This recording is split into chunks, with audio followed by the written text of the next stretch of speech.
자, 201페이지 보면 소유권의 뜻이 서론에 나와 있고 범위가 있고 상린관계가 있습니다. 상린관계. 인접한 부동산 소유자와 소유자 사이에 인정되는 관계를 상린관계라고 합니다. 그 중에 하나가 4번에 주의토지통행권이 있습니다. 주의토지통행권. 자, 여기를 잠깐 보세요. 땅이 있는데요. 왼쪽이 갑소유 땅이고 오른쪽이 을소유 땅이고 여기 공로가 있어요. 공로. 공로란 일반인들이 통행하는 도로겠죠.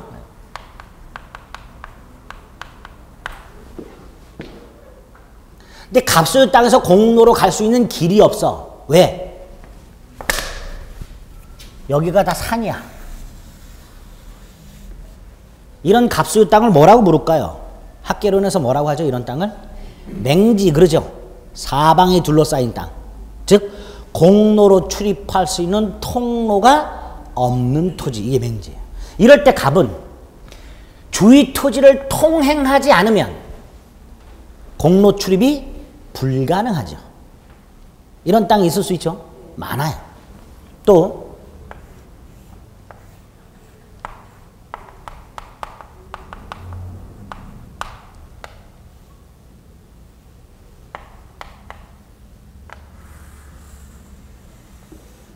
이렇게 돼 있어요. 왼쪽에 있는 갑소유 땅, 맹지는 아니죠. 공로로 출입할 수 있는 통로가 있긴 있죠. 그런데 폭이 30cm. 통로가 불가능하지는 않아요. 저 같은 경우 배에 힘을 딱 주고 이렇게 하면 갈 수 있어. 통로가 있긴 있지만 제 기능을 발휘하지 못하고 있는 토지. 이렇게. 통로가 아예 없는 토지. 제 기능을 발휘하지 못하고 있는 토지 있으니까. 당연히 이때 갑은 주위 토지를 통행할 수밖에 없죠. 이럴 때 인정되는 권리를 주위 토지 통행권이라고 부릅니다.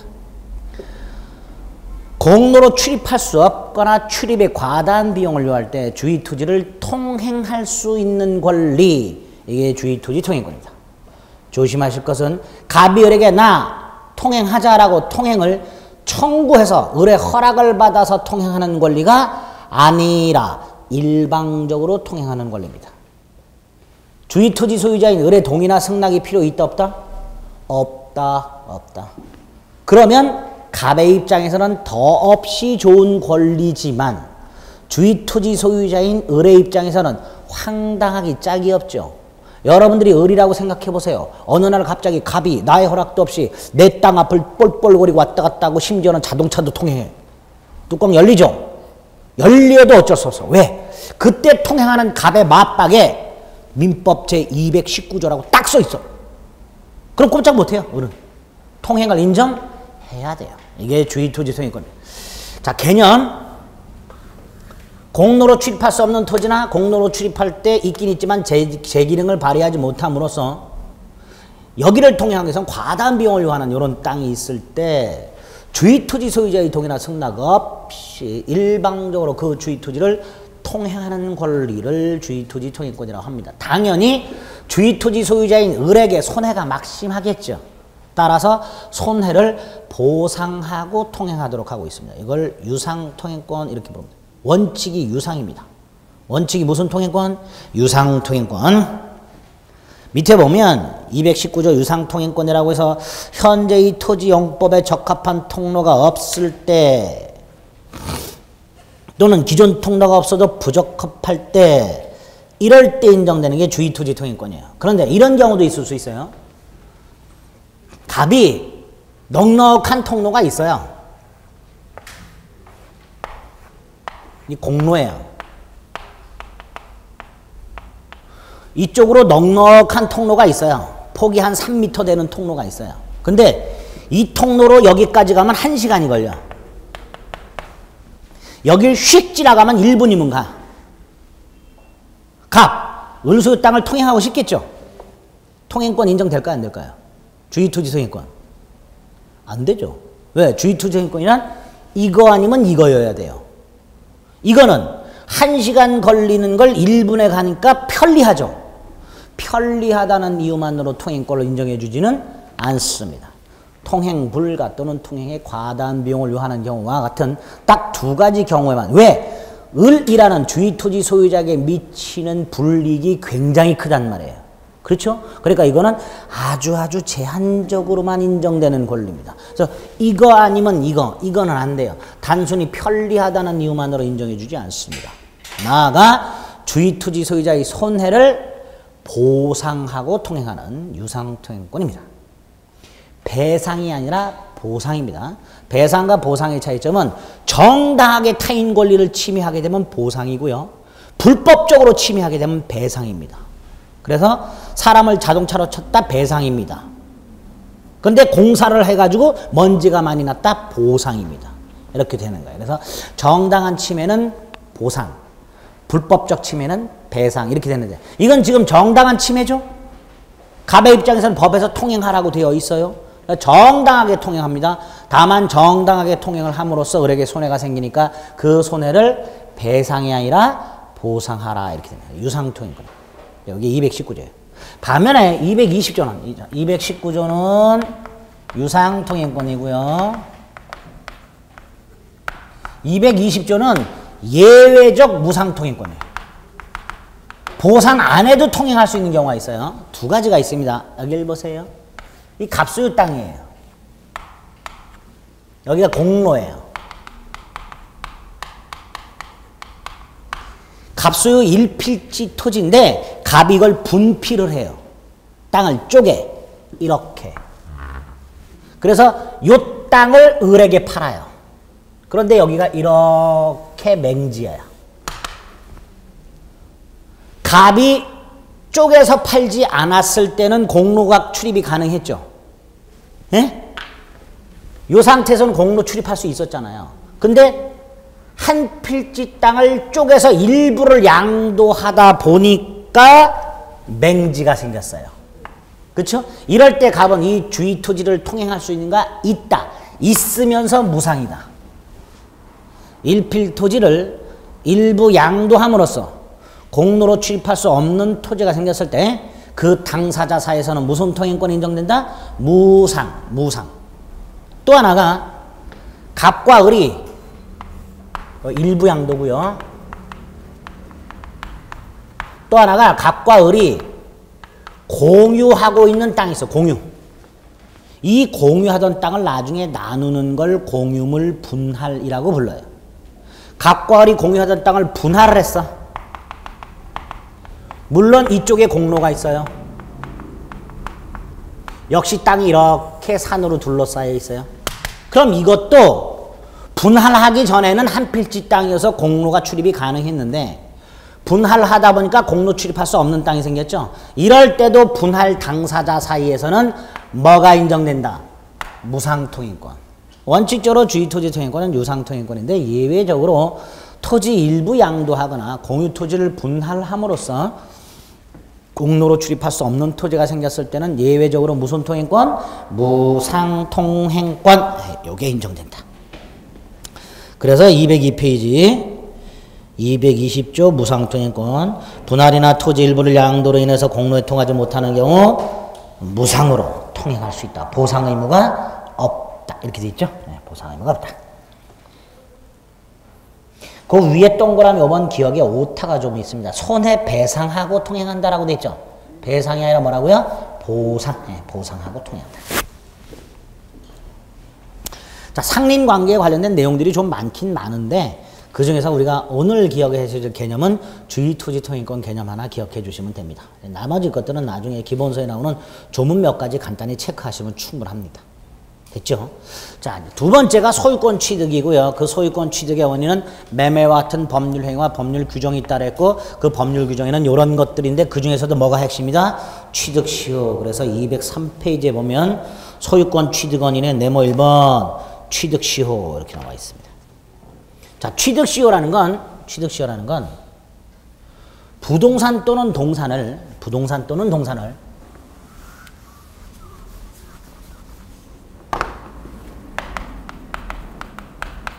물건이죠. 그렇죠?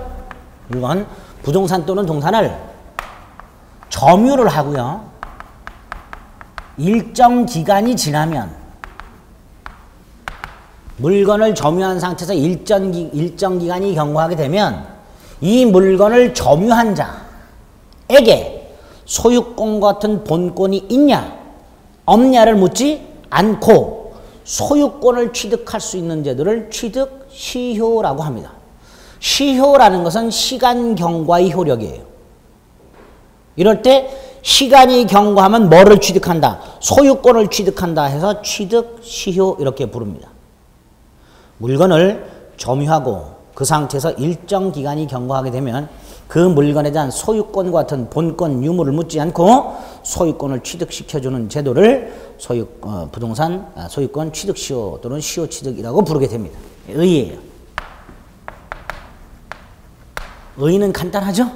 아까도 잠깐 말씀드렸지만 주로 주택의 경계를 이루고서 세워져 있었는데 또는 경계 없이 주택이 다닥다닥 붙어 있는데 건물이 다닥다닥 붙어 있는 상태에서 내가 건물을 새로 지으려고 측량을 딱 해봤더니 옆 건물이 내 땅을 이만큼 침범하고 있어.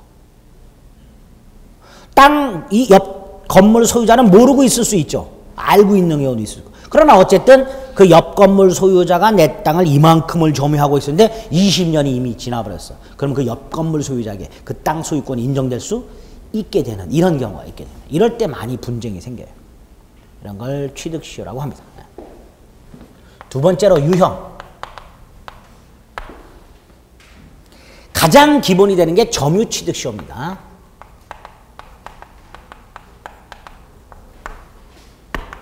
부동산 점유취득시효가 있고요. 동산 점유취득시효가 있습니다. 부동산 점유취득시효, 동산 점유취득시효.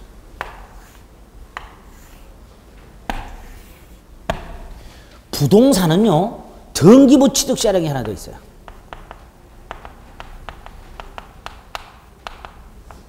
동산은 당연히 등기가 불가능하니까 등기부 취득시효라는 건 존재하지 않습니다. 점유취득시효와 등기부 취득시효 두 가지 형태가 있습니다. 이 중에서 부동산 점유취득시효는 245조 1항에 의해서 이렇게 되어 있어요. 부동산을 소유의 의사로 아까 잠깐 봤었죠? 평온하고 공연하게 점유하여 그 점유가 20년 계속된 경우, 이게 부동산 점유취득시효예요.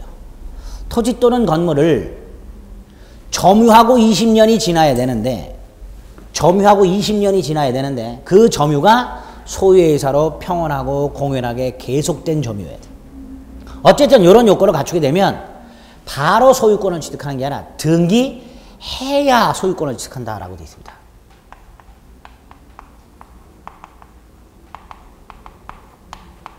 그러면 갑소유 토지를 아까 잠깐 예를 들었던 갑소유 토지를 을이 소유의 의사로 평온하고 공연하게 20년간 계속 점유했어요. 을이 바로 소유권을 취득하는 게 아니라 등기해야 되죠. 그러면 이 부동산 점유취득시효가 완성이 되면 점유취득시효가 완성된 사람은 바로 소유권이 취득하는 것이 아니라 그 소유자를 상대로 이전 등기를 청구할 수 있는 권리가 생겨요. 이걸 점유취득시효 완성자의 이전 등기 청구권 이렇게 부릅니다. 나중에 어쨌든 부동산 점유취득시효는 요건을 갖췄다 하더라도 바로 소유권을 취득하는 것이 아니라 등기해야만 소유권을 취득한다라고 생각하시면 돼요. 반면에 등기부 취득시효는요, 일단 소유자로 등기가 되어 있어야 돼요. 소유자로 등기가 된 상태에서 소유의 의사로 평온하고 공연하게 선의이며 과실 없이 그 부동산을 점유한 상태에서 10년이 계속돼요. 그러면 얘는 이미 소유자로 등기가 되어 있는 상태이기 때문에 점유취득시효와는 달리 바로 소유권을 취득합니다. 자, 어떤 경우인지 한번 생각해 볼까요?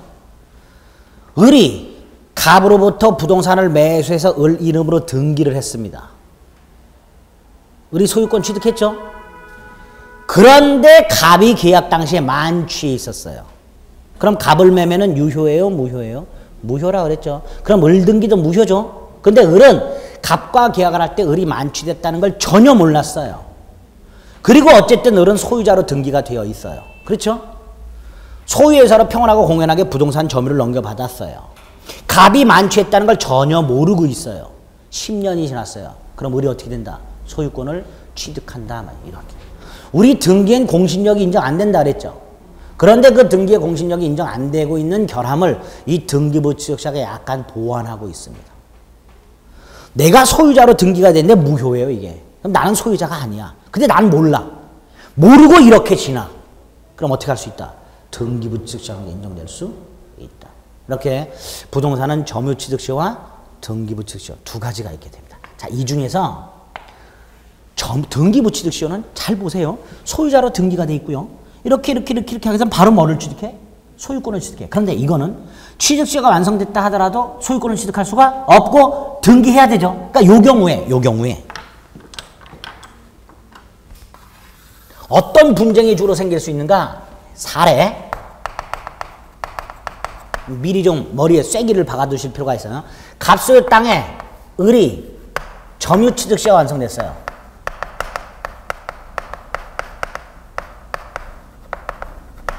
토지.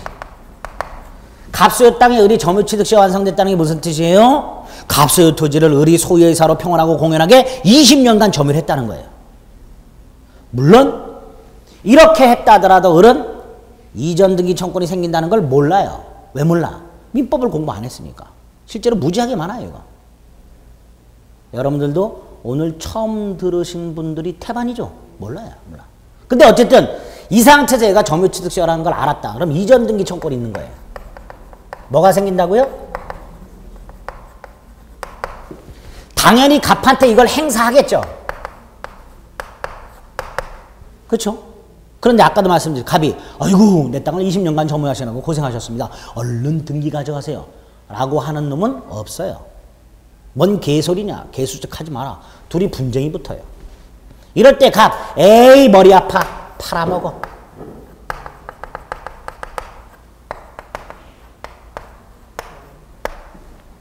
병 소유권을 취득할까요? 못할까요? 병 소유권 취득할까요? 못할까요? 하지요. 왜? 갑의 땅을 을이 시효가 완성됐다 하더라도 등기해야 소유권 취득하죠. 그럼 등기하지 않는 한 누가 소유자예요? 갑. 소유자가 팔았어요. 당연히 병은 소유권 취득합니다. 이거 뭐하고 비슷해요? 부동산 이중매매하고 비슷하지요. 얘가 제1매수인하고 비슷하잖아요. 이전 등기 청구할 수 있는데 갑이 을에게 등기를 넘겨주지 않고 홀랑 팔아먹은 거잖아요. 그렇죠? 얘가 제1매수인, 얘가 제2매수인. 그거하고 똑같잖아요. 형태가. 그렇죠? 똑같아져요. 이렇게. 제가 첫날 부동산 이중매매 간단히 설명드렸었죠. 그게 그거하고 비슷한 상황이 생긴 거예요. 그럼 당연히 을은 소유권을 취득할 수 있다 없다? 없다 이렇게 되는 거예요. 병한테 갖고 내가 시효가 완성돼서 등기를 곧 넘겨받으려고 했는데 네가 왜 홀랑 채갔냐? 라고 말할 수 있다 없다? 없다. 그럼 을은 어떻게 될까? 갑에게만 책임을 추궁해야 되겠죠. 무슨 책임을 어떻게 추궁할 수 있는가? 이런 것들이 시험 문제 나오는 거예요. 그래서 자, 취득시효 유형이 이렇게 되어 있는데 그 중에서 부동산 점유취득시효는 이런 분쟁이 생길 여지가 크단 말이죠. 갑소유 땅에 을이 시효가 완성이 되었는데 을이 등기하기 전에 소유자 갑이 부동산을 제3자에게 양도한 경우 부동산 점유취득시효는 이렇게 사례 형태의 문제로 이렇게 나오는 게 90% 이상입니다. 이렇게 나오는 게.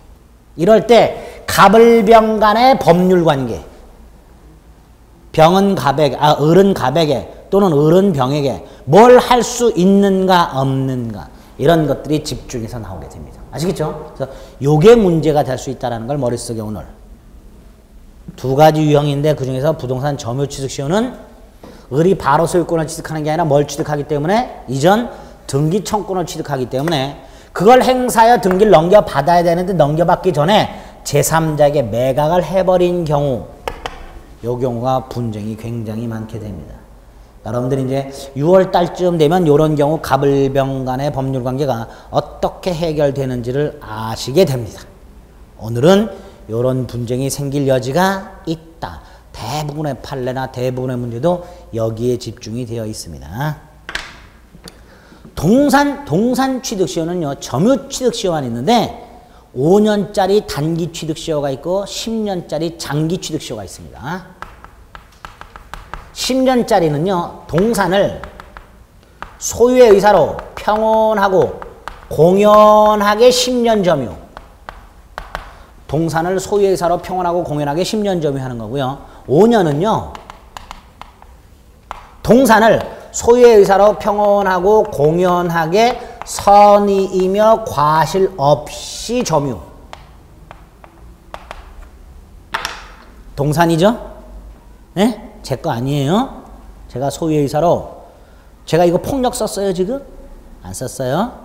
몰래 점유했어요? 여러분들 다 보실 때 점유했어요? 그럼 저는 이걸 손에 쥐고 있어요. 일단 평온하고 공연하게 점유했어요. 소유의 의사도 있어. 몇 년 지나면 돼요? 10년 지나면 제게 되는 거예요. 대신 10년간 쥐고 있어야 돼. 그게 동산 장기 취득시효 이렇게 됩니다.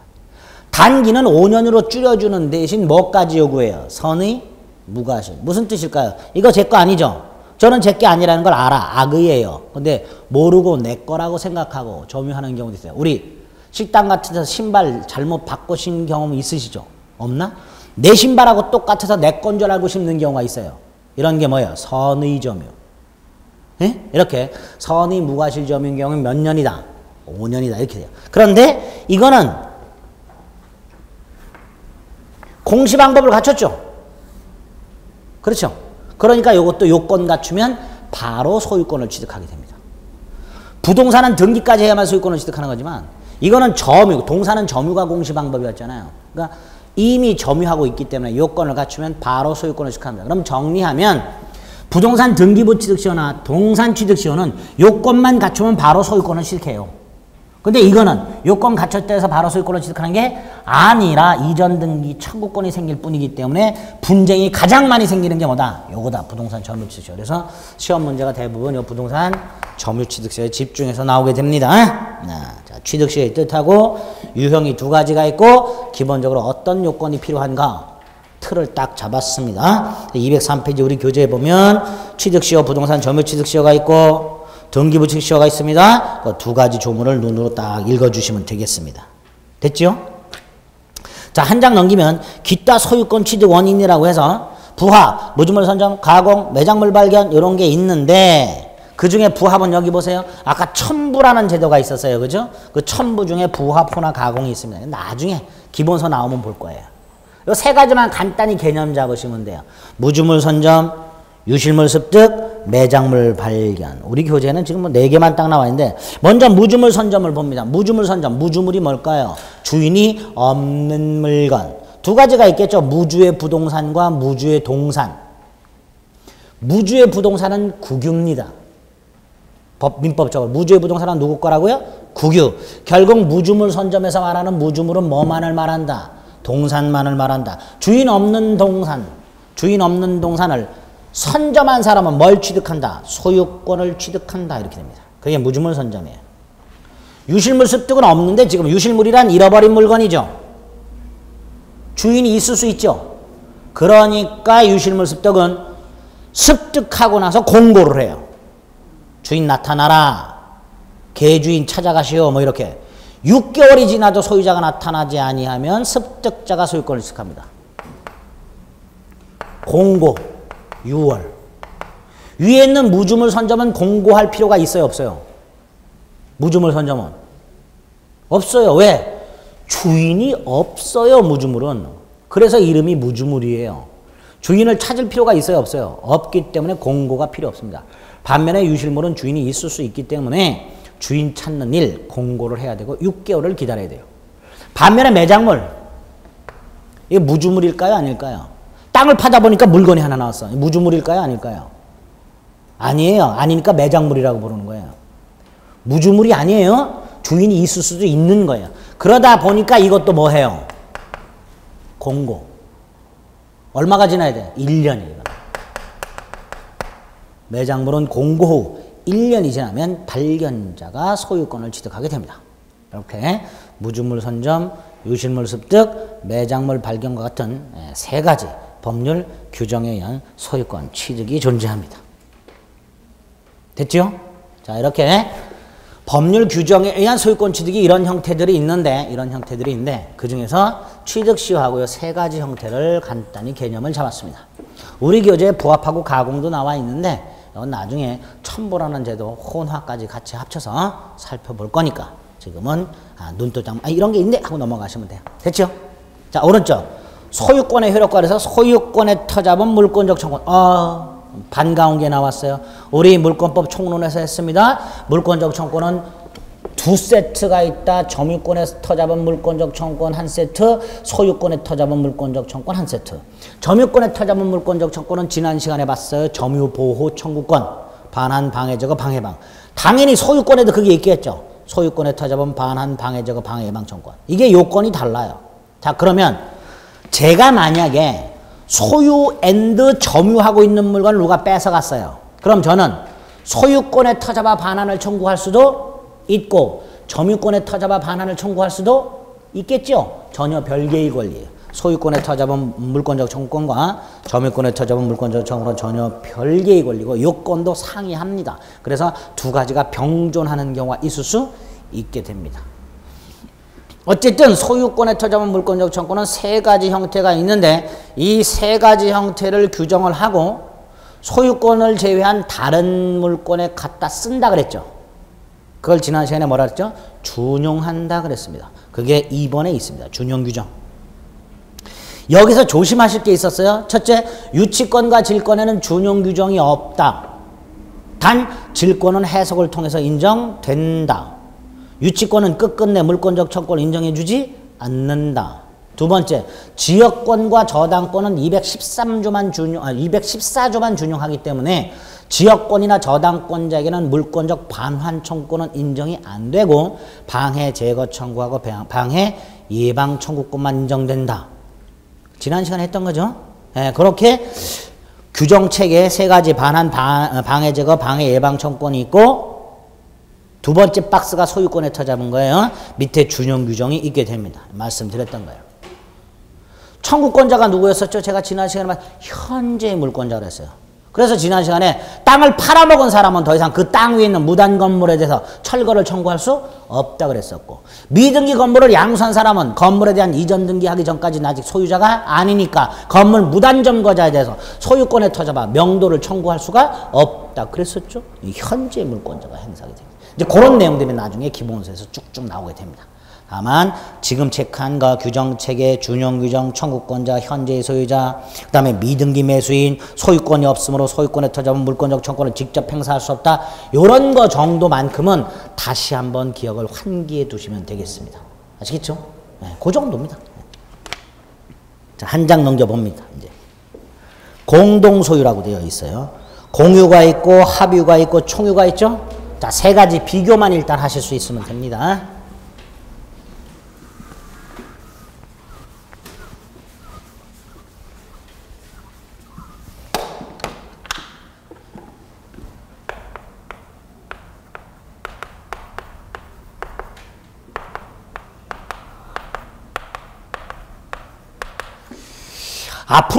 앞으로 1월달에 3월달 가면 이걸 집중적으로 말씀을 드려요. 이게 제일 문제가 돼요. 합의하고 총유는 간단히 개념만 잡을 겁니다. 이제 나중에는. 오늘은 조금 합의 총유를 이해를 좀 해보겠습니다.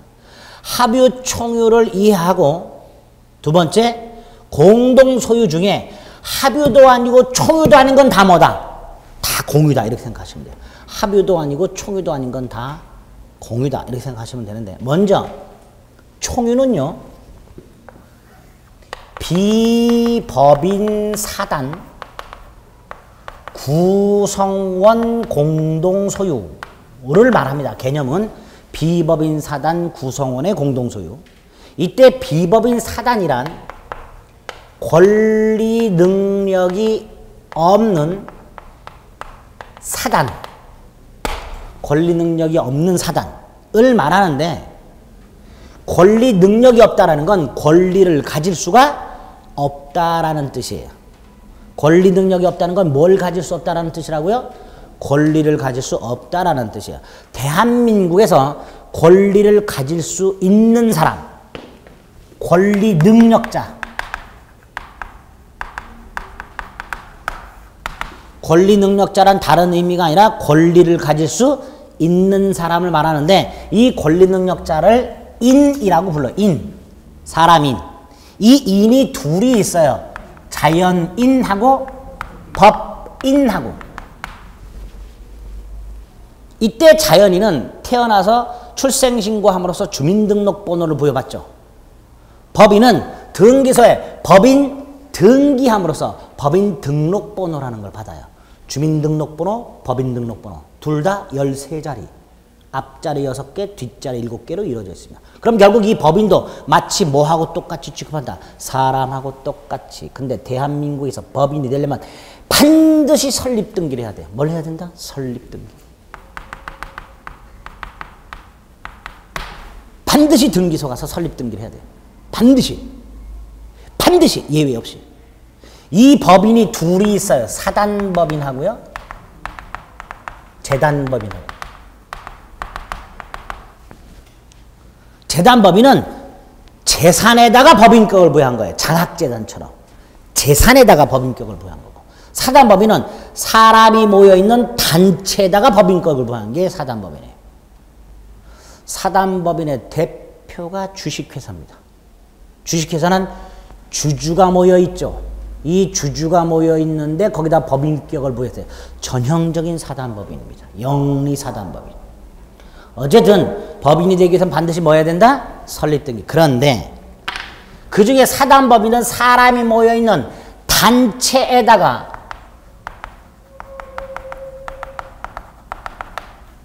법인격을 부여한 거라 그랬죠. 단체에 법인격이 부여되려면 그 단체가 뭘 해야 된다고요? 설립등기. 근데 단체이면서 설립등기를 안 갖추고 있는 애들이 있어요.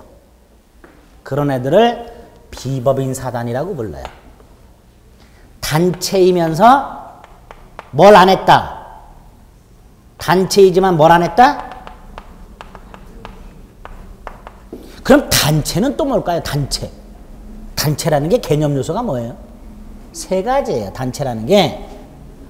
우리나라에서 단체가 도대체 뭐냐 그러면 3가지를 개념 요소로 해요. 하나가 대표자가 있어야 된다. 내부 규율. 우리가 흔히 말하는 회칙 같은 거 있죠? 이걸 정관이라고 해요. 회칙 생각하시면 돼요. 그 다음에 구성원이 가입도 하고 탈퇴도 하고 그러겠죠. 구성원이 변동이 되는 경우가 있을 수 있죠. 그렇죠? 구성원 변동이 있다 하더라도 단체의 실질 이건 변동되질 않아요. 이런 걸 단체라고 합니다. 대표자가 있고 회칙이 존재하며 구성원이 가입 탈퇴하는 등 변동이 있다 하더라도 그 단체의 성격, 실질적 성격이 바뀌지 않는 경우를 단체라고 합니다. 여기다가 등기하면 사단법이 되는 거고요. 등기하지 않으면 권리능력 없는 사단이 되는 거예요. 대표적인 게 종중, 교회, 사찰, 아파트 입주자 대표회의, 동리, 불합 뭐 이런 것들이 대표적인데 우리 이해하기 쉽게 생각하죠. 조기축구회. 제가 예를 드는 거예요. 일진회. 일진회 아시죠? 일진회가 뭐예요? 중고등학교에 존재하는 폭력서클이죠. 자, 조기축구회 일진회. 단체예요? 아니에요? 단체예요. 대표자 있어요. 회칙 있고 구성원이 변동되더라도 단체 실질은 바뀌지 않습니다. 일진회. 일장이 있어요. 회칙이 있어요. 탈퇴하면 손모가지를 자른다. 구성원이 들락거리더라도 폭력성이 바뀌지 않습니다.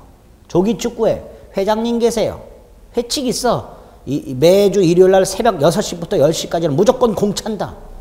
구성원이 변동되더라도 새벽마다 공을 찬다는 단체 성질은 바뀌질 않아요. 이런 것들 다 뭐라고 한다? 단체. 그런데 조기축구회 회원들이 돈을 모아서 축구장 부지를 샀어. 이게 누구 거냐 말이죠. 그렇죠? 그런 문제가 있죠. 일진회가 패싸움에서 기동력을 확보할 목적으로 봉고차를 한 대 샀고 쇠파이프를 100개를 구입을 했어. 이 봉고차와 쇠파이프가 누구 거냐의 문제가 생겨요. 자, 땡땡 조기축구회가 산 축구장 부지, 땡땡 학교 일진회가 산 봉고차 및 쇠파이프 누구 거예요? 누구 소유예요? 실제로는 조기축구회 소유죠. 일진회 소유죠. 단체 소유잖아요. 그러나 그 단체가 뭐가 없어요? 뭐가 없어요? 권리 능력이 없어요. 그러니까 실제로는 그 단체 소유지만 소유권을 인정할 수가 없단 말이죠. 무슨 조기축구의 무슨 일진회 소유권이라고 말할 수가 없기 때문에 그 구성원이 공동 소유한다 라고 하게 됩니다. 구성원이. 그런 걸 뭐라고 한다? 총유. 자, 이 총유는 잘 생각해 보세요. 가장 큰 특징. 이거 있을까요? 없을까요? 지분. 지분이라는 게 존재할 수가 없어요. 이거 존재하면 큰일 납니다. 조기축구회 회장님이 땅 부지를 살 때 90%를 출자를 했어. 지분을 인정하면 축구 시합할 때 조기축구회 회장님이 땅 90%를 차지하고 공을 차. 나머지 회원들은 10%에서만 왔다 갔다 해. 그럼 축구 혼자 하겠죠? 그래서 지분이라는 있을 수가 없습니다. 원래 총유라는 건 좀 전에 말씀드렸듯이 단체 소유예요. 그 단체 소유야. 단체 소유인데 그 단체가 뭐가 없어? 권리 능력이 없어.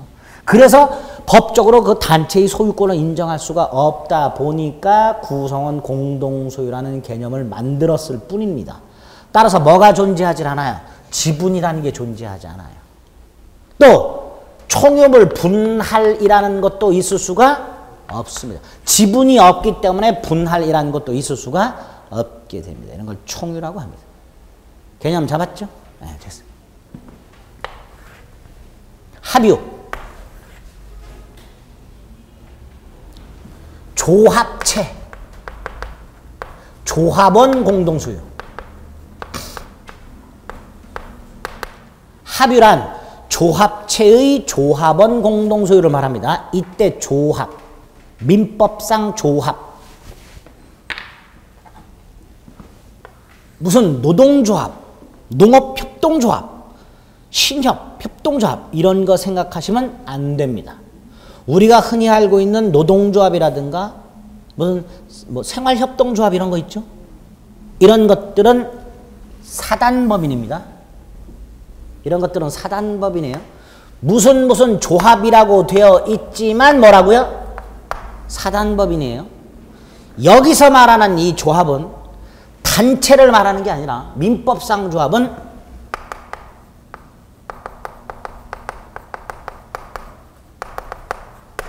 동업계약관계입니다. 민법상 말하는 조합은 뭐라고요? 동업계약관계. 갑과 을이 1억씩 모아가지고 식당을 운영해. 그럼 갑을이 2억을 만들어가지고 건물 하나 지었어. 합유. 냉장고 들여왔어. 합유. 식탁 들여왔어. 합유. 심지어는 숟가락 젓가락도 뭐 합유. 이렇게 된 거예요. 조합체 조합원이란 동업계약관계의 동업자들을 생각하시면 돼요. 그 동업을 유지할 목적으로 물건을 샀다. 이게 뭐다? 합유다. 이렇게 생각하시면 돼요. 당연히 자기가 출자한 만큼 뭐가 있을까요? 지분이 존재하겠죠. 지분이 존재해요. 다만 지분을 다른 동업자와 협의 없이 마음대로 팔아먹을 수 있을까요? 없을까요? 잘 생각해보세요. 갑이 을을 믿고 을과 동업을 했는데 을이 지가 갖고 있던 지분을 지멋대로 병한테 팔아서 갑이 전혀 모르는 병이 동업관계가 됐어. 갑의 입장에서는 황당하겠죠. 반응을 보여주세요. 황당하면 황당하다 이렇게. 황당하겠죠. 하지 마. 네가 알아서 이래 자식아. 뭐 이런 표정 짓지 마시고. 황당하게. 진지하게. 황당할 거 아니에요. 그렇죠. 그러니까 함부로 처분을 못해요. 지분은 있지만 처분 자유가 있다 없다? 없다. 지분은 있지만 지분 처분의 자유는 없다. 두 번째로 지분이 있기 때문에 합의물을 분할할 수 있어야 되죠. 분할할 수는 있지만 자유가 없어요. 합의물 분할한다는 거 아까 갑과 을이 공동으로 식당을 운영하는데 느닷없이 갑이 냉장고를 반으로 자르재. 이상하죠? 그러니까 합의물 분할이 가능은 해요. 가능하지만 어느 일방이 분할하자라고 자유롭게 원할 수는 없습니다. 총유물은 아예 분할이 불가능하고 합의물은 분할은 가능해요. 언제? 동업관계가 끝났을 때. 끝났으면 나눠내야 될 거 아니에요. 분할은 가능해요. 그런데 합유관계가 존속하는 동안 분할의 자유가 인정이 안 돼요. 그래서 합유는 동업관계에 있는 사람들의 공동소유 형태를 말하면서 지분은 존재하나 지분 처분의 자유가 없고 합유물 분할이 가능하기는 하나 합유물을 마음대로 자유롭게 분할할 수는 없다라는 특징이 있습니다. 이런 걸 합유라고 해요. 이걸 뺀 나머지는 다 뭐다? 공유. 예를 들어서 갑이 토지가 있었는데 갑이 사망을 했어요. 을병이 상속을 받았습니다. 그럼 하나의 땅을 을병이 공동으로 상속받았죠. 그럼 을병은 저 땅을 공동 소유하죠. 단체 구성원이에요, 을병이? 동업관계예요? 아니니까 공유 이렇게 되는 거예요. 상속인이 수인이 있을 때 상속재산은 뭐다? 공유 이렇게 돼요. 또 아파트 복도, 주차장, 아파트 소유자들이 공동으로 소유하죠. 단체예요? 동업관계예요? 아니니까 공유 이렇게 되는 거예요. 그래서 공유는 합유도 아니고 총유도 아니면 다 뭐로 생각하면 된다? 공유로. 그런데 합유는 계약관계가 있고요. 총유는 회칙이 있어요. 따라서 당사자 간의 분쟁이 생기면 이건 계약 내용으로 해결하면 되고요. 얘네는 회칙으로 주로 해결하면 돼요. 안 될 때 민법이 보충적으로 개입을 합니다. 그런데 공유는 단체 구성원도 아니고 계약관계도 존재하지 않기 때문에 공유자들 사이에 분쟁이 생기게 되면 그 분쟁을 해결할 만한 장치가 없어서 민법상 공동소유에 관한 규정들의 대부분은 어디에 몰려있다? 공유에 몰려있어요. 대부분이. 분쟁도 대부분 누구와 누구 사이에 발생해요? 공유자 사이에 발생하게 됩니다. 그래서 공동소유를 물어보게 되면 거의 대부분 뭘 물어본다? 공유를 물어보게 됩니다. 자, 공유 두 가지 특징이 있어요. 당연히 뭐가 있어요? 지분이 존재하고요. 지분 당연히 마음대로 처분할 수 있겠죠. 그래요, 안 그래요? 지분 처분 자유가 있어요. 아까 합유의 경우에는 합유 지분을 다른 동업자와의 동의 없이 함부로 못 팔아먹었잖아요. 근데 공유는 둘 사이에 아무런 동업관계도 없고 단체 구성원도 아니기 때문에 내 지분은 내 마음대로 얼마든지 팔아먹을 수 있게 됩니다. 나아가 둘이 상속받은 땅, 아버님 상 치르고 나서 얼마든지 쪼갤 수 있죠. 분할 자유가 있게 됩니다.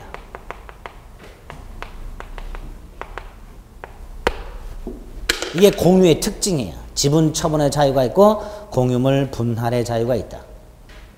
이때 공유 관계를 정리하는 방법이 두 갈래예요. 하나가 지분과 관련된 내용, 또 하나가 공유물에 관한 내용. 이 둘을 나눠서 기억하세요.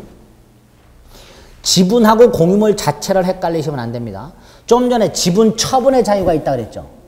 그런데 공유물은 처분 자유가 없어요. 안 헷갈리시죠? 지분을 처분하는 것과 공유물을 처분하는 건 전혀 별개입니다. 상속받은 부동산이 지분이 있을 거 아니에요. 얘가 이 지분을 팔아먹는 건 병해동의를 받을 필요가 없어요. 그러나 땅 자체를 팔아먹으려면 공유자가 전원이 동의를 해야 됩니다. 그래서 공유를 공부하실 때는 지분과 관련된 내용과 공유물에 관한 내용들 이걸 나눠서 생각하실 수 있어야 돼요. 지분에 관한 내용과 공유물에 관한 내용을 나눠서 생각하실 수 있어야 됩니다. 그래서 206페이지에 보면 공동소유라고 해서 공유, 합유, 총유가 있는데 밑에 지분이라는 게 소유권의 비율이다 라고 되어 있죠. 그렇죠? 네. 디귿에 보면 각 공유자는 공유물 전부를 지분 비율로 사용 수익할 수 있다. 쉽게 말하면 공유 지분은 공유물 전부에 효력이 미친다. 내가 땅에 대해서 2분의 1 지분이 있다 해서 땅의 2분의 1 면적만큼만 사용하는 게 아니에요. 전체를 사용할 수 있는 거예요. 다만 내가 6개월을 썼다면 다른 공유자가 6개월을 사용하고 이렇게 되는 거예요. 2분의 1 면적만큼을 사용하는 게 아니라서 공유 지분은 일단 공유물 전체에 효력이 미칩니다. 오른쪽 지분은 뭐하고 똑같아요? 소유권과 똑같아요. 따라서 기억 지분 처분 시 다른 공유자의 동의가 필요 있다 없다? 없다. 나아가 지분이 침해되면 마치 소유권이 침해된 경우와 똑같이 소유권의 터잡은 물권적 청구권이 인정된다. 예를 들어서 공유하고 있는 갑을이 공유하고 있던 땅을 을병이 공유하던 땅을 정이 무단으로 점유하고 있어. 그럼 을은 자신의 지분이 뭐 예컨대 0.00몇 밖에 안 돼. 그래도 그 지분은 공유 토지 전부에 미치니까 무단 점유하고 있는 사람한테 땅 전부 돌려달라고 할 수 있게 됩니다. 그래서 지분권은 마치 소유권과 똑같다라고 생각하시면 돼요. 세 번째로 공유자는 지분을 얼마든지 포기할 수 있습니다. 두 번째로 공유자가 사망을 하게 되면 상속인에게 넘어가요. 그런데 공유자가 지분을 포기해버리거나 상속인이 없이 사망을 하게 되면 이 지분이 어떻게 되느냐의 문제가 생기겠죠. 그 지분은 다른 공유자에게 귀속하도록 규정을 두고 있습니다. 267조. 그게 양가로 3번에 있어요. 여기를 보세요. 개념을 좀 잡으실 필요가 있는데요. 지분과 관련해서 갑을병이 3분의 1씩 지분을 갖고 있어요.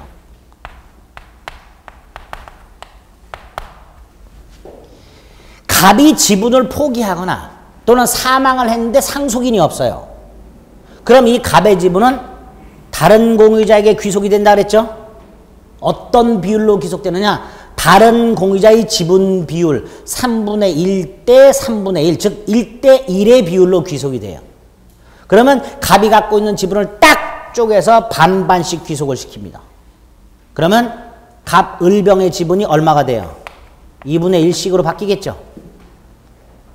그렇죠? 왜? 3분의 1 지분을 반반씩 쪼개면 6분의 1씩 될 거 아니에요. 그럼 플러스 6분의 1 플러스 6분의 1 그러니까 6분의 3, 6분의 3, 2분의 1이 돼요. 이렇게 되죠? 이 상태에서 을도 공유 지분을 포기하거나 상속인이 없이 사망을 해요. 그럼 을의 지분이 누구한테 귀속이 돼요? 병에게. 그럼 병의 지분은 어떻게 돼요? 이렇게 되죠? 그러면 267조의 터잡아 공유자가 공유 지분을 포기하거나 상속인 없이 사망하게 됨으로써 그 자의 공유 지분이 남아있는 다른 공유자에게 귀속이 되다 보면 결국 최종적으로 남아있는 공유자의 지분은 숫자 얼마를 향해서 가요? 1을 향해서 가죠. 점점 1에 가까워지잖아요. 이런 현상을 지분의 탄력성 이렇게 부릅니다. 뭐라고 부른다고요? 지분의 탄력성. 267조. 그 옆에 그 개념을 잡아주시면 됩니다. 두 번째가 공유물 이용관계라고 되어 있죠? 보존행위라고 해서 수선 같은 거 생각하시면 돼요. 관리행위라고 해서 이용하거나 이런 것들 말이에요. 예를 들어서 공유하고 있는 자동차를 수리하는 건 보존행위고요. 다른 사람에게 렌탈해서 렌탈비를 받는 건 관리행위다라고 생각하시면 돼요. 자, 그래서 공유물은 보존행위가 있고 관리행위가 있고 다음 페이지 처분행위가 있어요. 자, 이때 보존행위는 각자가 할 수 있고요. 관리행위는 지분 과반수로 결정하고요. 처분행위는 공유자 전원 동의를 받아야 됩니다. 자, 그러면 여기를 보세요.